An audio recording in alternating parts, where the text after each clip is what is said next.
عليكم ورحمة الله وبركاته. النهاردة عاملين مع بعض الكبة المصرية. كل التحية والتقدير والشكر لاخواتي السوريين، صحابي البنات اللي متابعيني على القناة. تحية وتقدير ليكم ستات سوريا العظماء النضاف المرتبات. النهاردة هوريكم طريقة الكبة. يلا بينا نشوف الكبة المصرية زي ما انتم هتشوفوا كده. طبعا يا جماعة احنا عشان انتوا بتعملوها محاشي ولحمة وكاجو ومكسرات، احنا ما عندناش الكلام ده، لان احنا يعني مش دايما بنعمل الكلام ده او لا يتوفر معانا في الميزانية الكلام ده. تعالوا بقى نشوف الطريقة بتاعة الكبة النهاردة. بصوا الكبة بتحكي عن نفسها، شايفين اللحم كلها من جوه لبره لحم. انا عايزه اخواتنا السوريين وصحابي البنات السوريين يقولوا لي، يحكوا معايا في التعليقات انهم الطريقه دي عجبتهم ولا لا، ويلا بينا ننفذ الطريقه والخطوات. وشكرا لكل ست عربيه وست مصريه، واحترام لكل البلدان. النهارده معانا نص كيلو بانيه يا جماعه، هيرمي معانا كتير. الخلطه اللي انا عملتها هي فلفل الوان او فلفل رومي وبصل، فلفل اسمر حبهان ناعم، وكمان نص بلح جوز الطيب ناعم، ملح، وبس على كده. وليمونه تكون الصودا بتاعتها يعني خضراء، تكون خضراء ما تكونش صفرا. تمام. هنزل بكل الخلطه دي، البصل والطماطمايه والحبهان الناعم، وكمان البلح جوز الطيب دقاها وهحطها كمان انعمها اكتر، الفلفل الاسمر، الملح. كمان يا جماعه انا ضايفه نص معلقه بهارات لحمه. هضرب كل ده في الخلاط، وبعدين انزل بنص صدر بانيه زي ما انتم شايفين كده. بعد ما اضرب الخلطه دي كلها مع البصل والطماطم والكلام ده، اضربهم الاول وبعدين انزل بنص صدر بانيه. تمام. اسيبه كده ياخد ويدي في الكبه معايا زي ما انتم شايفين لحد ما ينعم معايا، بس ما تبقاش سايله. يعني انعمها زي ما انتم هتشوفوا كده انها تلم معايا. تمام. ان انا ابدا اخليها تلم معايا زي ما انتم شايفين. تمام. البانيه يا جماعه طهري من العروق اللي بتبقى فيه والحاجات اللي هي بتبقى الشغط، يعني الابيض دوت او الحاجات دي. هضيف بقى هنا بعد ما انا ما دمجت كل ده، هضيف ربع كوبايه فيجيتار. شوفي انت عايزاها حاره شويه او عايزاها بارده، فيجيتار يا اما سبايسي يا اما بارد. ومعاهم ربع كوبايه دقيق زي ما انتم شايفين كده. تمام. انا كده ضفت الفيجيتار على الدقيق. ما تستغربيش من الطريقه، علشان خاطر انا مش هحط بيض. اصل انا هعمل كبه، مش هعمل بانيه ستريبس، لا انا هعمل كبه. تمام. الكبه عاده السوريين بيعملوها ببرغل ولحمه مفرومه، وبيحشوها عين جمل، مكسرات، كاجو، الحاجات دي. احنا كعادتنا الجمهور المصري ظروفنا على قدها.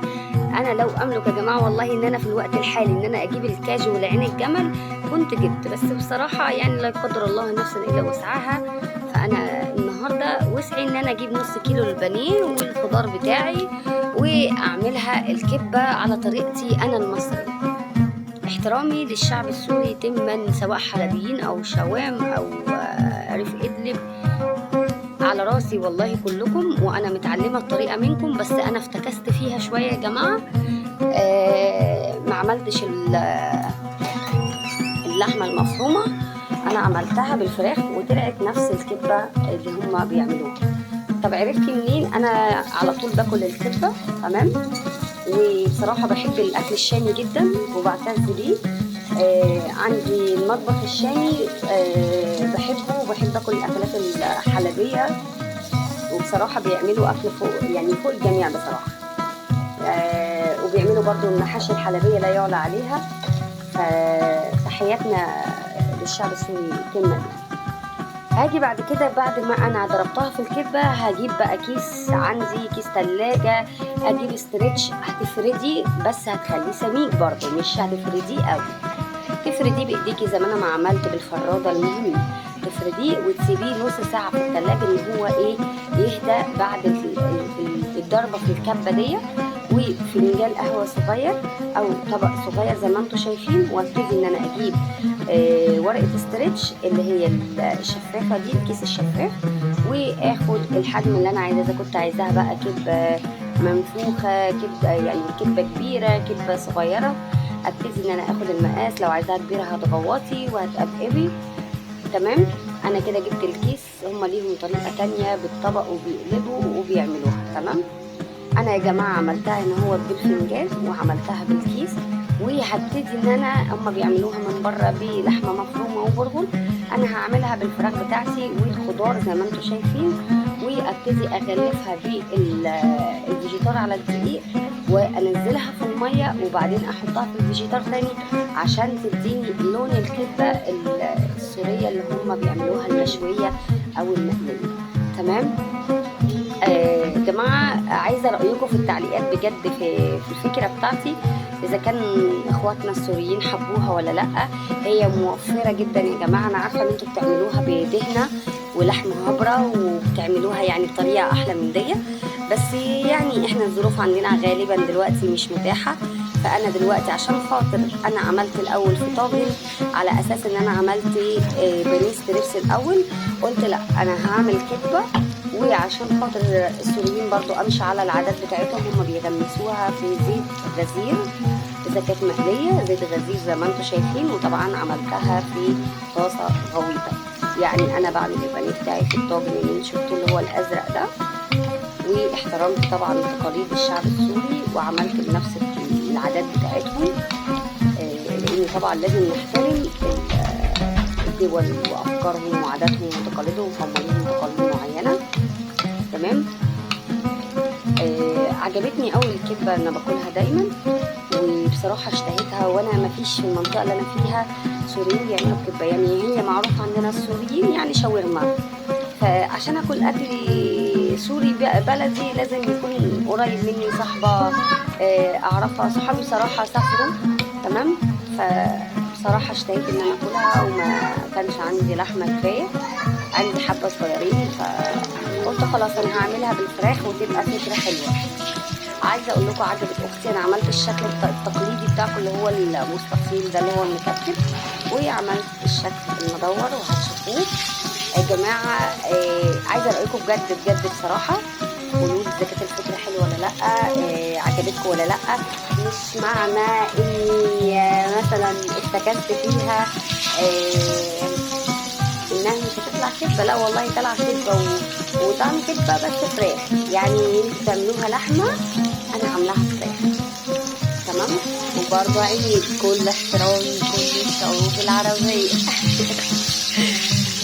الف هنا وشكرا عليكم. واذا كانت الفكره بجد عجبتكم اتمنى انها حد يجربها وحد يقول لي بجد دي فكره كانت جيده او ممتازه.